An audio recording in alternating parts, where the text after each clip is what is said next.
I'm hoping this video answers a lot of questions for parents because I get this question a lot. So what age should you enroll your son or daughter in voice lessons? What is an appropriate age to start? When do voice teachers like to take on vocal students? What is that appropriate age? And so let me just kind of explain. When kids are very young and you feel like, man, they're showing like they might be singers, and parents get really excited, do enroll them in choir, musical theater, dance classes, so they can get used to performing in front of people. Now, here is the magic age where voice teachers love to take on voice students. It's usually between 10, 12 years old, right before they're starting to hit puberty. That's kind of our favorite age to take on voice students. Now, there's always exceptions to the rule. Sometimes I have students that are auditioning for choir or students that are doing a pageant. Yes, I take them. I want to help them so they can do well in their audition or their performance at their pageant. And so those are just some thoughts of when you enroll your students in private vocal instruction because you want them to be ready for technique.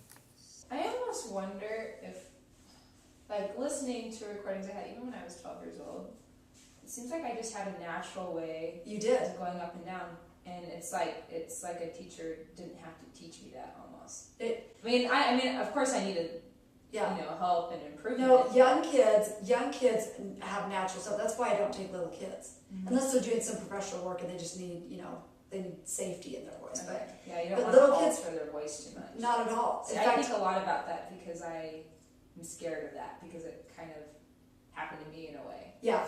Well, it's because of the route that you took. And this is the sad part is that at the collegiate level and even high school level, people don't, the teachers, they've all been taught classical forever. Right. And they don't know how to take a unique, distinct voice and keep it that way. Mm-hmm. All they know how to do is teach classical. But everyone sounds the same. That's what I don't like about it. That's why it strips you of your sound. Yeah. So that's why classical, it's really good if you want to go on and do opera and things like that. Right. Because you have to genericize your voice so you can be any character. The problem with everything else is that you have to be unique. So yes. What I like is I love taking the voice and keeping it exactly the same, just giving the foundation so that you can be safe singing. That's really all a teacher should right. do. If you're doing more than that and you're trying to teach style and technique at the same time, that's where we get into a really dangerous territory because we've now taken the voice and changed the natural voice of someone because we've taught style and technique the same. It's just like a contemporary voice teacher going, okay, I'm going to take you and I'm just going to make you a belter. Mm-hmm. That person's not unique anymore. They can only do that one thing. So we want the voice to do everything it's capable of doing. We get into this habit of teaching style and technique at the same time. Mm-hmm. That's not. Technique should be one thing. Style should override anything. So I can sing classical one moment, then I can go and sing a hip hop song. It should be that easy. Mm-hmm. But we're stripping people of their sound. Yeah. And I think it's ridiculous. So I have kids that have gone on to do opera. Mm-hmm. And they love doing opera, but they do it slightly different than a lot of these opera people do, and they like the voice that way better. Mm-hmm. So they're able to transition really well. Yeah. So be cautious of that, even as you're working your own voice and as you're teaching. Mm-hmm. That you don't want to. With the younger ones, I say I honestly can't give them a lot of technique. We can work on performing. Yeah. Like the performance side of a song. I tell them that because I said when they're young, they're just not mentally ready. They're not, and their voices aren't ready yet to handle that. I even had a lady that has a daughter that's 4, and I said, I don't think so.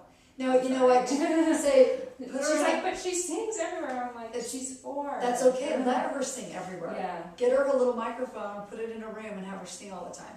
I felt a little unnerved. No, well, there a lot of people want their kids to be stars, and they're looking at them at 4 years old. Now, 4 years old, I'd put them in a dance class. Yeah. But I wouldn't put them in a private voice lesson because they don't need it. They don't need it till they're almost at puberty. I like to catch them right before, because then it's easier to reconstruct their voice when their voice changes. Yeah. Some of it has to do with how you're teaching them and how you're getting them to where they need to be. And if you notice teaching, it's only tiny little nuggets, little bits and pieces that help them grow their voice. It's not like this this big, okay, this is a whole new thing. It's not. Right. Singing is not. It should be as natural as speaking, except for a couple elements, which opening your throat, you don't do when you speak. Mm-hmm. We don't open our throats like this all the time. I mean, we just don't do that. Well,